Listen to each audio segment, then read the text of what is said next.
ভক্তমণ্ডলী ও আমার ভক্তিমতী মায়েরা, আজকে প্রতি পাবন গৌর হরি আমার মনে মনে ঠিক করেছে বাবা যে আজকে আমি হরি নাম যজ্ঞ করব।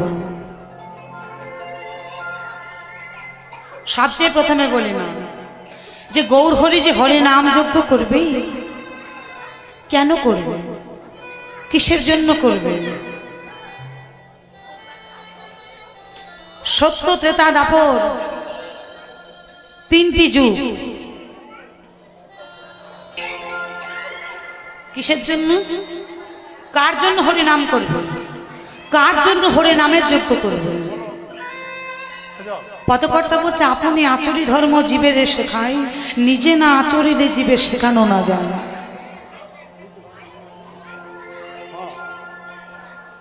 সত্য তেতা দাপর মা, কখনো ভেবে দেখেছেন মা আমরা গোবিন্দকে এই নয়নে কোনো দিনও দেখিনি, দেখতে পেয়েছি গো না, এমন সৌভাগ্য আমাদের হয়নি।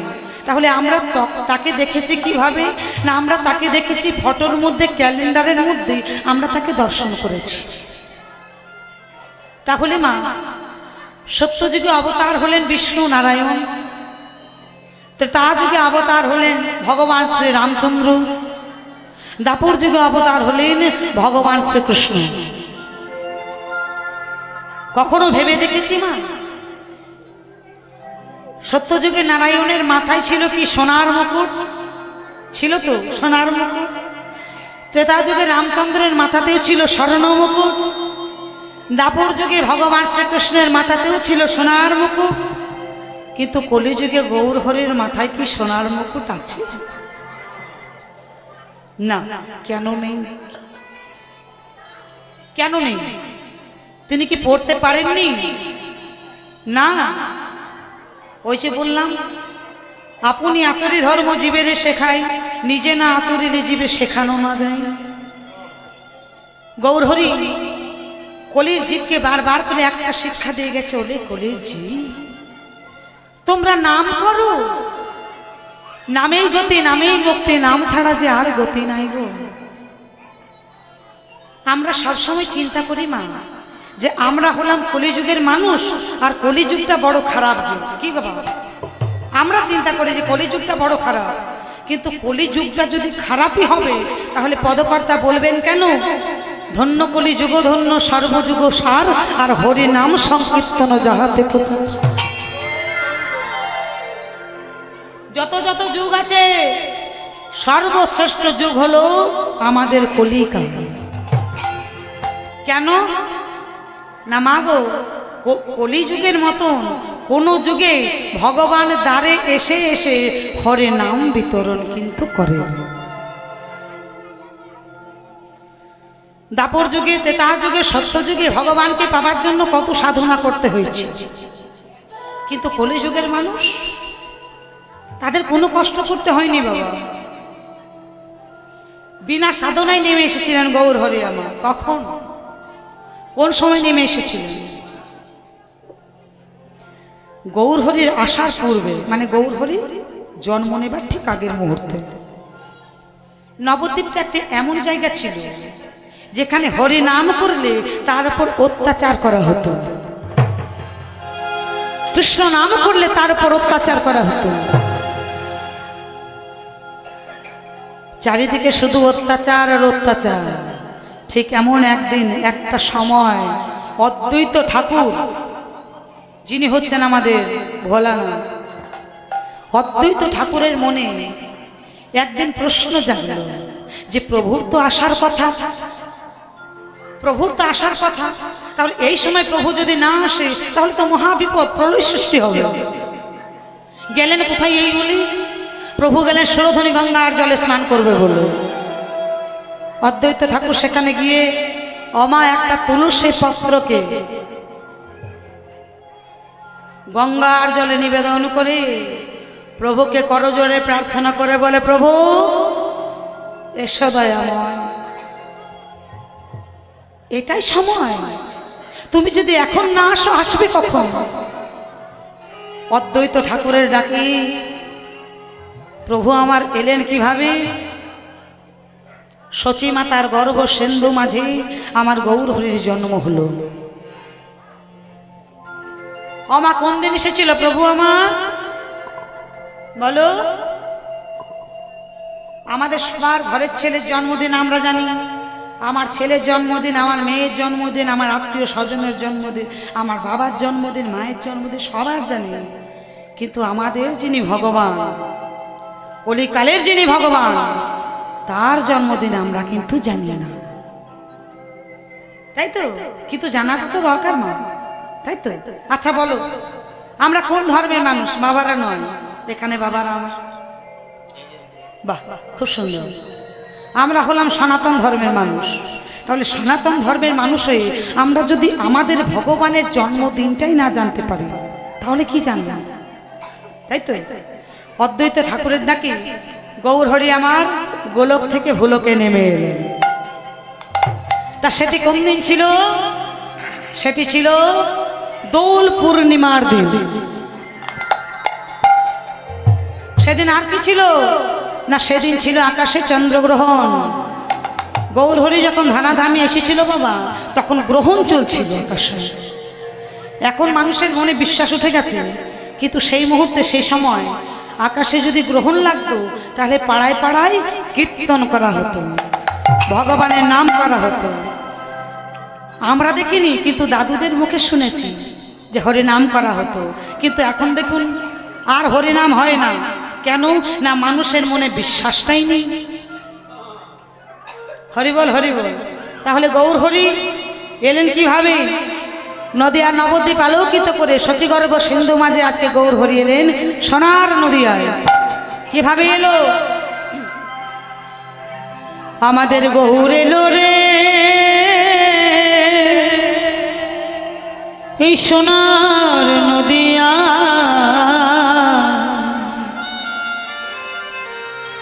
উলু ধ্বনি হরি ধ্বনি শব্দ শোনা যায় আমাদের গৌর এলো। হরি বল। গৌর এলো রে ওই না সোনার নদিয়া,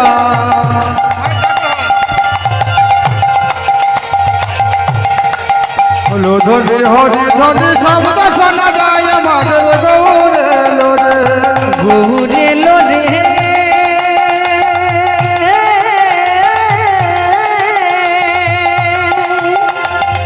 সোনার নদিয়া,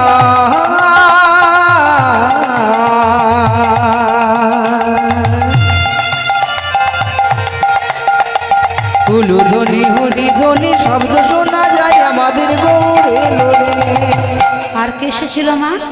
গৌর হরি কি একা নাম দেবার জন্য এসেছিল? না গো, তবে আর কি,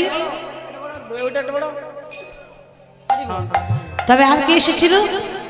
ওরে গৌর এলো রে সঙ্গে নিতাই এলো রে, গৌর এলো রে সঙ্গে নিতাই এলো রে, গৌর এলো রে সঙ্গে নিতাই এলো রে, গৌর এলো রে সঙ্গে নিতাই এলো রে। আমাদের গৌর এলো রে এই সোনার নদিয়ায়, উলু ধ্বনি হরি ধ্বনি শব্দ শোনা যায় আমাদের গৌর এলো রে।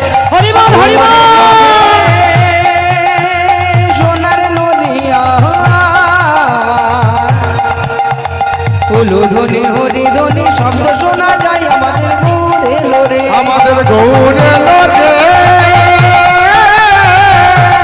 ওই না সোনার নদিয়া, হলো ধ্বনি হরি ধ্বনি শব্দ শোনা যায় আমাদের গৌর এলো রে। ওরে শান্তিপুর ডুবু ডুবু নদে ভেসে যাই, শান্তিপুর ডুবু ডুবু নদে ভেসে যায়, শান্তিপুর ডুবু ডুবু নদে ভেসে যাই, কে তোরা নাম নিবি রে ছুটে ছুটে আয়, ওরে কে তোরা নাম নিবি রে ছুটে ছুটে আয়, কে তোরা নাম নিবি রে ছুটে ছুটে আয়, আমার গৌর নিতাই দুটি ভাই নেচে নেচে যায়, আমার গৌর নিতাই দুটি ভাই নেচে নেচে যায়, দুটি ভাই নেচে নেচে যায়, আমাদের গৌর এলো রে এই সোনার নদিয়ায়, উলু ধ্বনি হরি ধ্বনি শব্দ শোনা যায় আমাদের গৌর এলো রে। আমাদের গৌর এলো রে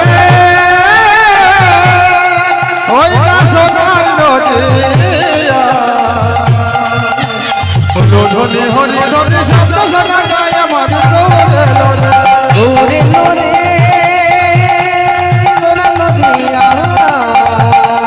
ওলো ধনে হরি ধনে শব্দ শোনা যায় আমাদের গৌরে লোরে ওলো ধনে হরি ধনে শব্দ শোনা যায় আমাদের গৌরে লোরে ধনে হরি ধনে শব্দ শোনা যায় আমাদের গৌরে লোরে আমাদের গৌরে লোরে অমা বলি কখনো ভুলবে না তো? ভুলবে না তো? কোন দিন বললাম? বাহ, খুব সুন্দর, লক্ষ্মী মেয়ে। দোল পূর্ণিমার দিন গৌর হরি এসেছিলেন সোনার নদিয়ায় নবদ্বীপ ধামে। আসার কারণ একটা, কি? যদা যদা হি ধর্মস্য গ্লানির্ভবতি ভারত অভ্যুত্থানমধর্মস্য তদাত্মাनं সৃজাম্যহम् परित्रणाय साधूनां विनाशाय च दुष्कृतं धर्म संस्थापनार्थाय संभवामि जुगे जुगे। बाबा भगवान जुगे जुगे अवतार হয় কেন? ধর্মকে রক্ষা করার জন্য, দুষ্টের দমন করার জন্য। ভগবান নিজ মুখে বলেছে যে আমি যুগে যুগে অবতার হয়ে আমাকে বারবার করে যেতে হয়। আসার কারণ কি? আমাদের মতো কলিহত জীবকে উদ্ধার করবে বলে গৌরের আগমন এই ধরাধাম।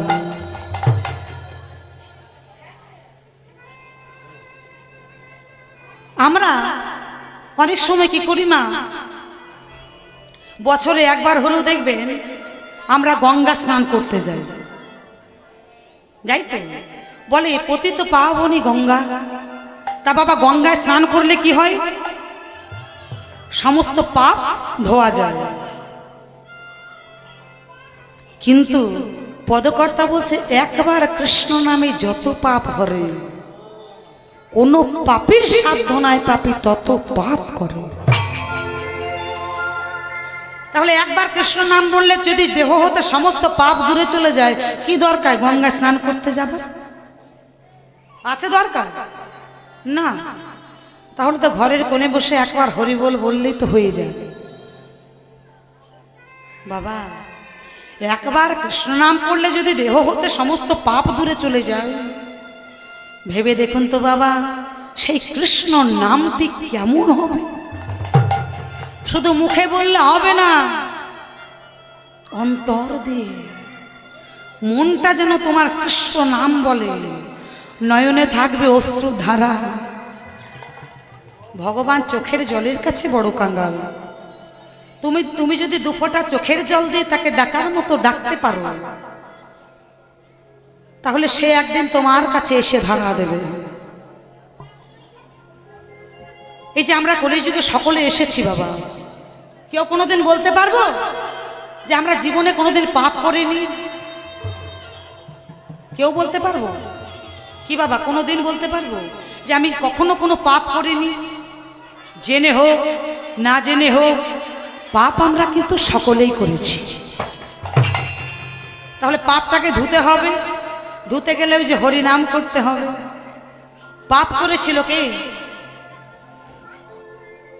ভগবান শ্রীকৃষ্ণের সখা, যার নাম হচ্ছে অর্জুন। কি পাপ করেছিল বাবা? না যখন কুরুক্ষেত্র যুদ্ধ শেষ হয়, কুরুক্ষেত্র যুদ্ধ সমাপ্ত হওয়ার পর যখন রথে করে অর্জুন আসছে ভগবান শ্রীকৃষ্ণকে সঙ্গে করে লই, অর্জুনের রথের সারথি হচ্ছে ভগবান কৃষ্ণচন্দ্র। আস্তে আস্তে হঠাৎ করে দেখছে কি সম্মুখে সুরধনী গঙ্গা। অর্জুন ঠাকুর বলে উঠল কৃষ্ণচন্দ্রকে, সখা তুমি একটু রথের মধ্যে থাকো, আমি একটু গঙ্গা স্নান করে আসি। কেন অর্জুন তুমি গঙ্গা স্নান করবে কেন? না দেখো সখা আমার সর্ব অঙ্গে কত রুধির, কত রক্ত লেগে আছে। ওই কুরুক্ষেত্রের মাঠে আমি কত সন্তানকে মেরেছি, কত মা সন্তান হারা হয়ে কাঁদছে। ওই কুরুক্ষেত্রের মাঠে আমি কত স্বামীকে মেরেছি, কত স্ত্রী বিধবা হয়ে কাঁদছে। দেখো এই সর্বাঙ্গে আমার কত রক্ত লেগে আছে মাধব। তবে তবে তো আমি পাপ করেছি, তবে তো আমি অন্যায় করেছি। এই পাপগুলোকে ধুতে হবে। তুমি রথের মধ্যে বসো, আমি চললাম গঙ্গায় স্নান করতে। ও মা, যখনই গঙ্গায় গেছে হঠাৎ করে দেখলো কি অর্জুন ঠাকুর যে গঙ্গায় একটা মড়া ভেসে আসছে। মড়াটাকে দেখে অর্জুন ঠাকুর চিন্তা করছে মড়াটা ভেসে চলে যাক, তারপর আমি স্নান করব। পিছন ঘুরে দাঁড়িয়ে আছে বাবা। যেই না পিছন ঘুরে অপেক্ষা করছে যে মড়াটা চলে গেলে আমি স্নান করব, ঠিক এমন সময় সেখানে দুটো শৃগাল এসে উপস্থিত হয়েছে। দুটো শৃগাল কেন এসেছে মা? ওই মড়াটাকে খাবে বলে। দু ভাই মিলে তাড়াতাড়ি করে মরা ব্যক্তিটিকে তীরের মধ্যে তুলে ওরা যেই না খেতে যাবে, ঠিক কেমন সময় বড় শৃগালটি বলছে ভাই দাঁড়া, একটু অপেক্ষা কর। কেন দাদা? বড় ক্ষুধা পেয়েছে, আর অপেক্ষা করতে পারছি না। ভাই রে ভাই একটু দাঁড়া। কেন দাদা? বলছে আগে ভালো করে দেখি মরাটা খাওয়া যাবে কিনা। সে আবার কেমন কথা? ও দাদা, বলি মরা তো মরাই হইব, এ আবার খাওয়া যাবে কি যাবে না সেটা আবার কেমন কথা? দাঁড়া দেখতে দে খাওয়া যাবে কি না। কি করে দেখবে দাদা? না, সেই বড় শৃগালটি মৃত ব্যক্তিটির মুখের কাছে নিজের নাকটা নিয়ে গিয়ে শুকে দেখলো। কি দেখছো দাদা? তুই দাঁড়া না বাবা, দেখতে দে। মুখটা শোকার পর কানের কাছে নাকটা নিয়ে গিয়ে কানটা শুকে দেখলো। কি দেখছো গো? আরে বাবা দাঁড়া একটু। কানটা শোকার পর বাবা বুকটা শুকে দেখলো। না ভাই, এই মরাটা কিন্তু খাওয়া যাবে না। খাওয়া যাবে না কেন? ওরে ভাই, এই মরাটা হলো পাপী মরা। পাপী মরা কি করে বুঝলে তুমি? ওরে মুখটা শুকে কি দেখলাম জানিস? এই ব্যক্তিটি যখন বেঁচে ছিল, বেঁচে থাকাকালীন কোনো দিন মুখে কৃষ্ণ নাম বদনে বলেনি। তবে কানটা শুকে কি দেখলে ভাই? কানটা শুকে কি দেখলাম জানিস? ও বেঁচে থাকাকালীন মুখে কৃষ্ণ নাম বলেনি ঠিক কথা, কিন্তু কখনো করেনি কৃষ্ণ নাম শ্রবণও করেনি। বলে তবে বুকটা শুকে দেখলে কেন?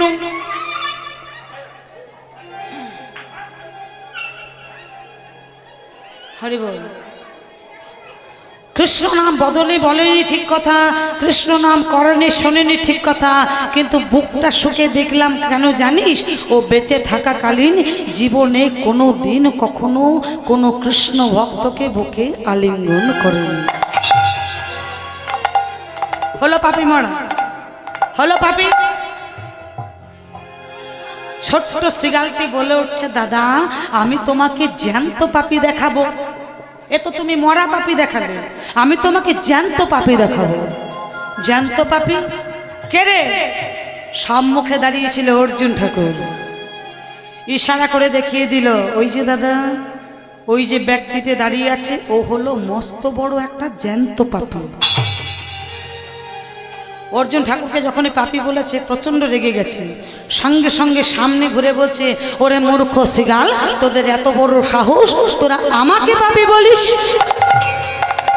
বল কেন পাপী বললি আমার? অর্জুন ঠাকুর, সত্যি তো তুমি পাপী না? কি করেছি আমি? আচ্ছা অর্জুন ঠাকুর, তোমাকে 3টে প্রশ্ন করব, উত্তর দিতে পারবে? বল কি বলবি, বল কি বলবি বল। আচ্ছা অর্জুন ঠাকুর, আমাদের প্রথম প্রশ্ন হলো তুমি এখানে কেন এসেছো? ওরে মূর্খ শৃগাল, গঙ্গায় মানুষ কি জন্য আসে? পাপ ধুতে এসেছে। আমি আমার দেহের পাপগুলো ধুতে এসেছি। যদি কোনোদিন কিছু পাপ করেছি সেই পাপটা প্রথম প্রশ্ন গেল অর্জুন ঠাকুর। দ্বিতীয় প্রশ্ন, গঙ্গা স্নান করলে কি হয়? কি হয়? কি হয়? আবার দেহ থেকে সমস্ত পাপ ধোয়া যায়। বাহ। তৃতীয় প্রশ্ন, অর্জুন ঠাকুর বলো তো সুরধনী গঙ্গা সৃষ্টি কোথা থেকে? ওরে মূর্খ শ্রীগাল, তোরা এত কিছু জানিস আর এটা জানিস না যে সুরধনী গঙ্গা সৃষ্টি কোথা থেকে? কোথা থেকে? রে সুরধনী গঙ্গা সৃষ্টি হলো ভগবান শ্রীকৃষ্ণের চরণ কমল থেকে। দেখছো অর্জুন ঠাকুর, এই কারণেই তো তোমাকে মূর্খ বললাম। কেন? আরে বাবা, গঙ্গা সৃষ্টি যদি ভগবানের চরণ থেকে হয় তা তুমি তো রথে তাকে বসিয়ে এসেছো। তুমি তো রথে তাকে বসিয়ে এসেছো। তার চরণ থেকে যদি গঙ্গা সৃষ্টি, তাহলে গঙ্গায় স্নান করার কি দরকার? যাও তার চরণ দুটো জড়িয়ে ধরো। তার চরণ দুটো জড়িয়ে ধরলেই তোমার দেহ হতে সমস্ত পাপ ধোয়া যাবে। শিক্ষা দিল শ্রীগালগুলোতে, চেতনা হলো। সত্যি তো, ভগবানের চরণ থেকে যদি গঙ্গা সৃষ্টি, তাহলে আমি ভগবানের চরণ না ধরে আমি কেন এলাম গঙ্গায় স্নান করতে? ছুটে গেল ভগবানের কাছে, গিয়ে বলছে, হে কৃষ্ণ, হে কৃষ্ণ করুণা সিন্ধু,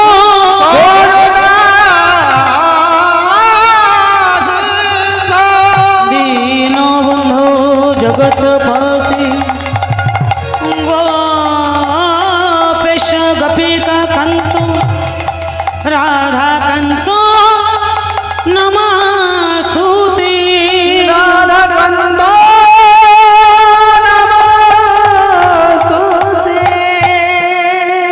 আজ অর্জুন ঠাকুর ভগবানের শ্রী চরণ দুটো জড়িয়ে ধরে বলে প্রভু মরে অগো ক্ষমা করো।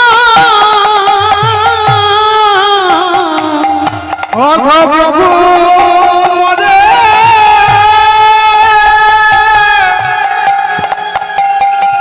মরে ক্ষমা করো। আমি ওই চরণে